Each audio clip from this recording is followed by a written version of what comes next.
जैसे तेरे दिन वैसे ही तेरी शक्ति हो। आइए प्रार्थना करें। प्रभु जी, अभी हमने आपके वचन को पढ़ा है और निश्चय प्रभु इस वचन के द्वारा आप हमको बहुत कुछ सिखाना चाहते हैं। मेरी सहायता कीजिए कि मैं आपके वचन को आपकी आत्मा में होकर सीख सकूं और बोल सकूं, और जितने प्रिय लोग इस वीडियो को देखते हैं और सुनते हैं वो इसके द्वारा आशीष पाए और इस वचन के अनुसार चल भी सकें। विनती यीशु मसीह के नाम से मांगता हूं, आमीन। अभी आपके सामने व्यवस्था विवरण उसके 33वें अध्याय के 25वें पद की दूसरी लाइन को मैंने पढ़ा, जिसमें लिखा है, जैसे तेरे दिन वैसी ही तेरी शक्ति हो। और यह एक आशीर्वाद वचन है। मूसा इस्राएलियों को आशीर्वाद दे रहा है और ये वो आशीर्वाद है जो कि वो अपनी मृत्यु से पहले इस्राएलियों को देता है। जब हम व्यवस्था विवरण उसके 33वें अध्याय के पहले पद को देखते हैं, लिखा है, जो आशीर्वाद परमेश्वर के जन मूसा ने अपनी मृत्यु से पहले इस्राएलियों को दिया वो ये है। और इस 33वें अध्याय में पूरे 29 पद हैं और उसमें मूसा का आशीर्वाद है जो कि वो इस्राएलियों को गोत्र गोत्र करके दे रहा है। और आशेर के गोत्र को जो वो आशीर्वाद देता है, उसी का एक अंश मैंने अभी पढ़ा है कि जैसे तेरे दिन वैसे ही तेरी शक्ति हो। मूसा आशेर को और यूं कहें पूरे इस्राएल को आशीर्वाद दे रहा है और कहता है कि जैसे तेरे दिन आएंगे, क्योंकि मनुष्य के जीवन में हर तरह के दिन आते हैं। उसके जीवन में समस्याएं भी आती हैं, उसके जीवन में सफलताएं भी आती हैं, उसके जीवन में असफलताएं आती हैं, समस्याएं आती हैं और नाना प्रकार की रुकावटें और बाधाएं भी आती हैं। लेकिन मूसा कहता है कि जैसे तेरे दिन होंगे, परमेश्वर तुझको वैसे ही बल प्रदान करेगा, वैसी ही शक्ति प्रदान करेगा, क्योंकि परमेश्वर को मालूम है कि उसके लोगों को कब किस बात की आवश्यकता है और परमेश्वर उसके अनुरूप अपने लोगों को आशीर्वादित करता है, उनकी आवश्यकताओं को पूरा करता है, उनको बल और शक्ति प्रदान करता है। और ये आशीर्वाद जो मूसा दे रहा है, ये सिर्फ वो आशीर्वाद नहीं, लेकिन अपने अनुभव से इस बात को वो प्रकट करता है कि जैसे तेरे दिन वैसे ही तेरी शक्ति हो। मूसा जो कि फिरौन के राजमहल में पाला गया, 40 वर्ष तक उसको फिरौन के महल में रहने का सौभाग्य मिला, वहां का वो एक सदस्य रहा और वहां पर की हर चीजों का उसने उपभोग किया। उसको मिस्रियों के हथियार चलाने की, भाषाओं की और हर एक प्रकार की विद्या को सीखने का उस महल में अवसर मिला। और मूसा एक सुखपूर्ण विलासपूर्ण जीवन जी रहा था। और तब उसके जीवन में एक समस्या आती है और उसको मिस्र से भागना पड़ता है और वो मिद्यान देश में चला जाता है। और तब मैं सोच रहा था कि मूसा को फिरौन के महल में मिस्रियों की हर प्रकार की शिक्षा दी गई, हर एक प्रकार के हथियार चलाना सिखाया गया, हर एक प्रकार का एडमिनिस्ट्रेटिव और जो भी उनके नियम थे जिसके अनुसार वो न्याय करते थे, वो सारी बातें सिखाई गई। लेकिन क्या उसको फिरौन के महल में भेड़ बकरियां चराने की शिक्षा दी गई? नहीं दी गई होगी। यह असंभव बात है कि राजा का बेटा, क्योंकि उसको पालने वाली फिरौन की बेटी थी, वो भेड़ बकरियां चराना सीखे। यह तो असंभव बात। लेकिन जब मूसा फिरौन के भय से मिद्यान में भागता है और यित्रो के घर पहुंचता है, और तब उसकी बेटियों के साथ वो भेड़ बकरी चराता है। जैसे तेरे दिन वैसे तेरा बल होगा। और वो महल में सुकुमार रूप से पाला जाने वाला व्यक्ति अब भेड़ बकरियों के साथ जंगल जंगल में भटक रहा है। चाहे ठंड हो, चाहे बरसात हो और चाहे गर्मी हो, सुबह से शाम तक उसको बकरियों और भेड़ों के साथ साथ जंगल में रहना है। देखना है कि कोई पशु या कोई व्यक्ति उनको चुरा ना ले या उन पर आक्रमण ना कर दे, उनको खा ना ले। उनको उसको ध्यान करना है कि इनको कब पानी पिलाना है और कब इनको अच्छी जगहों पर ले जाना है, जहां पर कि इनको हरियाली मिले, पत्तियां मिले और ये खा सके। और इस प्रकार से 40 वर्ष तक वो भेड़ बकरियों के चरवाही का काम करता है। वो राजकुमार था, लेकिन एक विपरीत परिस्थिति में आ गया, एक कठिन जीवन में आ गया, और वो उस कठिन जीवन को जीता है और वहां पर वो 40 वर्ष तक रहता है। और तब अचानक से फिर परमेश्वर उस पर प्रकट करता है कि अब तुझको यहां से फिर से मिस्र में जाना है।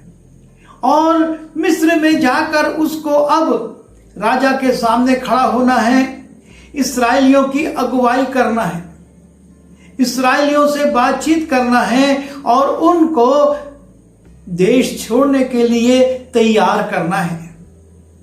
यह कोई आसान काम नहीं था। लेकिन मिद्यान से फिर मूसा आता है, मिस्र में आता है, उसका भाई मिलता है और वो फिरौन से बातचीत करते हैं, बार बार उसके पास जाते हैं, उससे निवेदन करते हैं। फिरौन हाँ नहीं करता रहता है। कभी वो राजी होता है और फिर उसका मन कठोर हो जाता है। दूसरी ओर जो इस्राएली हैं उन पर भी दबाव बढ़ जाता है। पहले उनको जितने ईंटें बनाना पड़ते थे उसके लिए पुआल दिया जाता था, लेकिन राजाज्ञा से वो बंद कर दिया गया, पर ईंटें उतने ही बनाना है। और इसके कारण वो पीड़ा में आ गए, कष्ट में आ गए, और उनको मूसा को अपना अगुआ स्वीकार करना कठिन जान पड़ा कि हम तो और समस्याओं में फंसते जा रहे हैं।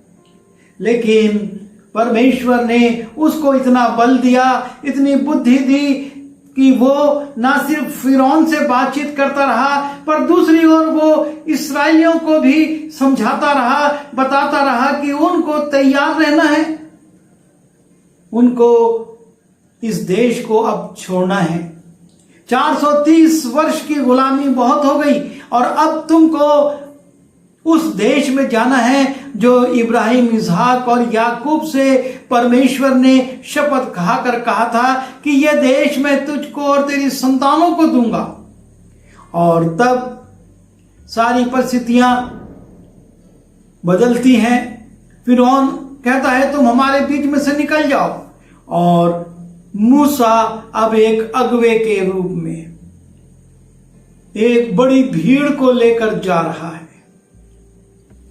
वो जो कि भेड़ बकरियों की चरवाही कर रहा था, एक साधारण जीवन जी रहा था, अब वो एक अगुवे में आ गया है। उसको इस भीड़ का न्याय भी करना है, इस भीड़ की समस्याओं का समाधान भी करना है, इस भीड़ के लिए भोजन की व्यवस्था और पानी की व्यवस्था और रास्ते की व्यवस्था, कहां पर उनको टेंट लगाना है, कहां पर उनको जाना है, वो सारी बातें करना है। और साथ ही साथ वो परमेश्वर के साथ मध्यस्थता भी कर रहा है। पहले वो राजा से बातचीत करता था, अब वो परमेश्वर से पूछता है और उसकी बातों को आकर इस्राएलियों को बताता है। और इस प्रकार से एक तीसरा चरण उसके जीवन का शुरू होता है, जिसमें कि वो अब एक अगुआ है और उसको भी वो परमेश्वर की सामर्थ्य से बड़े अच्छी तौर से पूरा करता है। अपने कर्तव्यों को, अपने कार्यों को वो पूरा करता है। एक समय था कि वो राजमहल में था। दूसरा चरण आया कि वो जंगल जंगल भेड़ बकरियों के साथ भटक रहा है। और तीसरा चरण आया जबकि वो 6 लाख से भी ज्यादा लोगों की भीड़ को लेकर चल रहा है, जंगलों में जा रहा है, बियाबान क्षेत्रों में जा रहा है। उसको बहुत से राजाओं से, बहुत से देश के अधिकारियों से खतरा है और उनके बीच में वो उनको लेकर जा रहा है। और उसमें भी हम देखते हैं कि परमेश्वर उसको हर जगह पर उठाता है, लज्जित होने नहीं देता। जैसा कि उसने कहा, मैंने तुम्हें सिर बनाया है, पूंछ नहीं। और मूसा सिर बनकर उनके साथ साथ चलता है। जैसे तेरे दिन वैसे तेरा बल होगा। उसको एक नया बल मिला कि अब वो अगुवाई करे। और इस प्रकार से परमेश्वर ये प्रकट करता है कि जो मैंने तुझको दायित्व दिए हैं उनको पूरा करने के लिए मैं तुझको शक्ति भी दूंगा। चाहे काम छोटा हो, चाहे काम बड़ा हो, चाहे समस्याएं छोटी हो और चाहे समस्याएं बड़ी हो, लेकिन उसको पूरा करने के लिए परमेश्वर अपने लोगों को बल देता है। और यहां पर हम इसी बात को देखते हैं। और मूसा इसी आशीर्वाद को मिस्र से निकल कर और कनान में पहुंचने से पहले इस्राएलियों को दे रहा है कि तुम इस बात की चिंता मत करना कि तुम्हारे दिन कैसे हैं, चाहे वो अकाल के दिन हो और चाहे वो सुकाल के दिन हो, चाहे वो युद्ध के दिन हो और चाहे वो शांति के दिन हो। जैसे तेरे दिन होंगे परमेश्वर तुझको वैसी ही शक्ति प्रदान करेगा। और एक पात्र हम देखते हैं कि महल से निकलकर भेड़ बकरियों का चरवाहा मूसा बन गया। और ये दूसरा पात्र है जो भेड़ बकरियों की चरवाही से उठाया गया।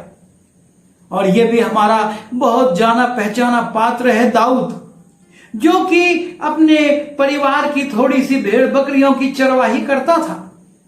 पर जब परमेश्वर की दृष्टि उस पर पड़ी और उसने देखा कि ये मेरे मन के मुताबिक है, और उसने शमूएल से कहा, जा यिशै के घर में उसके एक बेटे का अभिषेक कर कि वो इस्राएल का दूसरा राजा बने।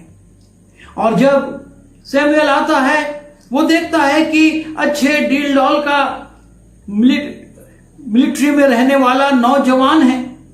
वो सोचता यही होगा। परमेश्वर कहता नहीं। और ऐसे करते करते यिशै के 7 पुत्र आ जाते हैं और परमेश्वर 7 के लिए कहता है कि नहीं, ये नहीं। तब शमूएल पूछता है यिशै से, सब आ गए? वो कहता नहीं, एक रह गया है जो कि भेड़ बकरी चरा रहा। और उसको लाया जाता है। देखता है शमूएल जिसको राजा बनाने के लिए परमेश्वर ने, जिसका अभिषेक करने के लिए परमेश्वर ने मुझको भेजा है, उसके चेहरे से तो लाली झलक रही है। बहुत ही साधारण सा एक नौजवान है, पर परमेश्वर की आज्ञा है और वो अभिषेक कर देता है। और अभिषेक होने के बाद परमेश्वर उसको उठाता है और सीधा गोलियत के सामने खड़ा कर देता है, जो भेड़ बकरियां चराता था, जिसका युद्ध से कुछ लेना देना नहीं था, जिसका सेना से कुछ लेना देना नहीं था। और परमेश्वर उसको भेज देता है कि अपने भाइयों को रोटी देने के लिए तू जा।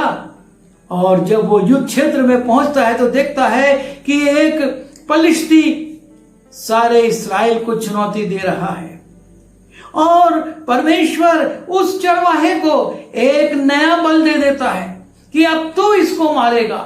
अच्छे अच्छे सूरमा राजा शाऊल उसका सामना कर नहीं पा रहे थे। परमेश्वर इस साधारण से व्यक्ति को खड़ा कर देता है कि तू इसका सामना करेगा और वो इस बात को अपने हृदय में जानता है कि मैं नहीं करूंगा, इसका सामना तो परमेश्वर करेगा।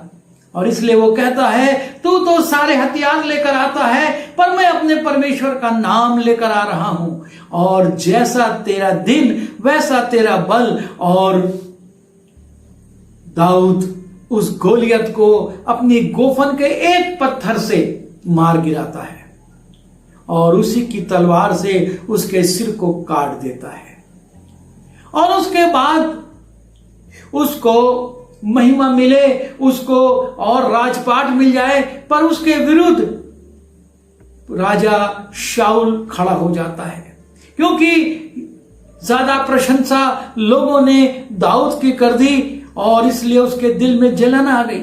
और अब वो चरवाहा गोलियत को मारने के बाद जंगल जंगल में घूम रहा है, अपनी जान बचा रहा है कि कैसे मेरी जान बचे। और उन जंगलों में भी परमेश्वर उसको बल देता है और वो उन विपरीत परिस्थितियों का सामना करता है। और तब जब शाऊल की मृत्यु हो जाती है, इस्राएल को लोग जाते हैं और उसको कहते हैं कि तू हमारा राजा बन। पहले वो हेब्रोन में और उसके बाद फिर वो यरूशलेम आता है और राजा का कार्य करने लगता है।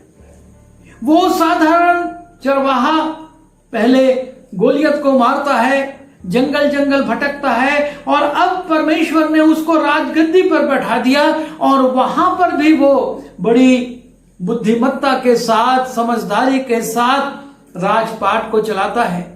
इस्राएल का जो स्वरूप है वो उसको प्रदान करने वाला दाऊद, उसने उसकी सारी सीमाओं को जीतकर वहां पर अपने शासन को दृढ़ किया था और वो युद्ध करने वाला एक सुशासक बन जाता है जिसने सारे देश में शांति लाई युद्ध से और शत्रुओं से देश को विश्राम दिया।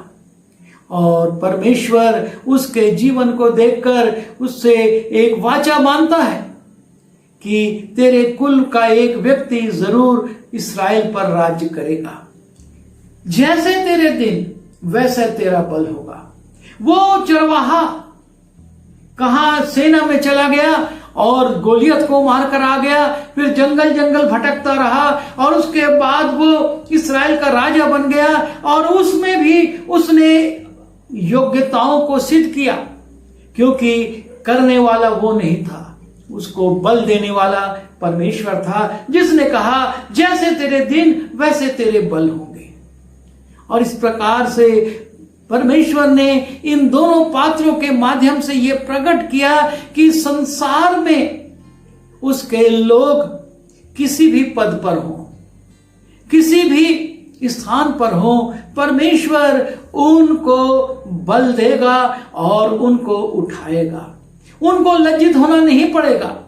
मूसा को कभी भी कहीं भी झुकना या लज्जित होना नहीं पड़ा और ना दाऊद को कहीं भी कभी भी झुकना नहीं पड़ा, लज्जित होना नहीं पड़ा, क्योंकि परमेश्वर ने कहा था कि जैसे तेरे दिन वैसे तेरे बल होगा। और परमेश्वर उन पदों पर, उन स्थानों पर उनको योग्यता देता रहा। और आज भी वो परमेश्वर हमसे यही कहता है, हमको भयभीत होने की आवश्यकता नहीं, हमको डरने की आवश्यकता नहीं, लेकिन हमको इस बात पर ध्यान लगाना है कि जैसे हमारे दिन हैं वैसे ही परमेश्वर हमको योग्यताएं देगा, हमको बढ़ाएगा। परमेश्वर ने, प्रभु यीशु मसीह ने साधारण मछुओं को जो कि मछलियां पकड़ते थे और अपना जीवन चलाते थे, उनको उठाकर अपने शिष्य बनाया, प्रेरित कहा। और उन प्रेरितों ने, लिखा हुआ है प्रेरित काम में, कि पूरे यरूशलेम में हलचल मचा दी, क्योंकि परमेश्वर ने उनको बल दिया। और इसलिए यीशु मसीह मरकुस रचित सुसमाचार उसके 13वें अध्याय के 11वें पद में कहते हैं, जब वे तुम्हें ले जाकर सौंपेंगे तो पहले से चिंता ना करना कि हम क्या कहेंगे, पर जो कुछ तुम्हें उसी घड़ी बताया जाए वही कहना, क्योंकि बोलने वाले तुम नहीं हो परंतु पवित्र आत्मा है। और लूका और मत्ती में भी हम इस बात को देखते हैं कि यीशु मसीह अपने चेलों से कहते हैं, तुमको पहले से चिंता करने की आवश्यकता नहीं कि जब हमको अदालत में खड़ा किया जाएगा, जब हम पर दोष लगाया जाएगा, हम किस प्रकार से जवाब देंगे। लेकिन उसी समय जैसे तेरी परिस्थिति होगी, जैसे तेरे लोग होंगे वहां पर, जैसे वहां पर प्रश्न किए जाएंगे, जैसे वहां पर आरोप प्रत्यारोप होंगे, उसके अनुसार पवित्र आत्मा तुमको बताएगी कि तुमको क्या बोलना है। यह है परमेश्वर। नए नियम में जो पद हम देख रहे थे, व्यवस्था विवरण उसके 33वें अध्याय के 25वें पद की दूसरी लाइन के, जैसे तेरे दिन वैसे ही तेरा बल होगा। और नए नियम में यीशु मसीह यही कहते हैं कि जो परिस्थिति आएगी तुम चिंता मत करना, मुझको क्या बोलना है। वरना अगर यीशु मसीह ये नहीं कहते तो शायद बाइबल सेमिनरियों में एक नया कोर्स शुरू हो जाता कि जब तुम पर सताव आए तुम ऐसे बोलना, ये जवाब देना, ये प्रश्न का ये उत्तर देना।